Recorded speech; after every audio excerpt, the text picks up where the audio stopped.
हाँ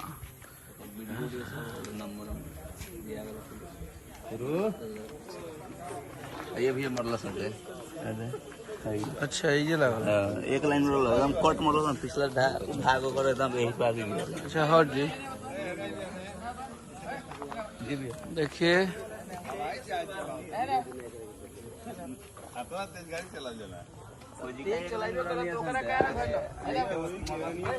मारला के नहीं करू सारा ऊपर गलती बा उ ठोक देला।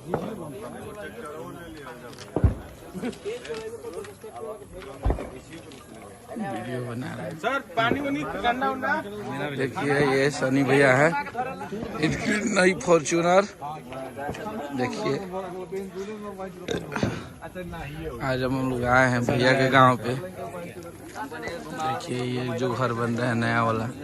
भैया बने लाइन में गार्ड से माने। एक बोतल पानी लेते हो।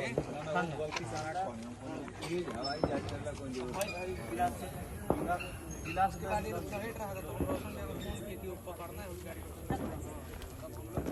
इतना गिलास हम लोग पति में बच हुआ क्या नहीं इनको मारा तो इनके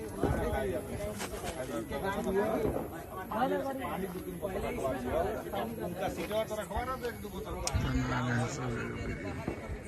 भैया का राजीव शर्मा जी अपने डिपार्टमेंट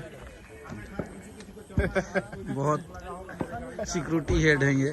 एक मशीन कुछ बोलने वाले नहीं कोल्ड ड्रिंक पीजिएगा। देखिए बड़े ये हमारे बॉस हैं, ये हमको इस लाइन में जन्म दिए और सिखाएं कि ईमानदारी से काम करना। हम लोग अभी यहाँ बुझाता बोलो तो जो लगा है, हम लोग जा रहे हैं मटन और चावल खाने। हाँ जस्ट ब्रेक के बाद मिलते हैं मटन चावल के बाद। ये देखिए बहुत तगड़ा घर बन रहा है। आज हम लोग आए हैं पूरे लोग।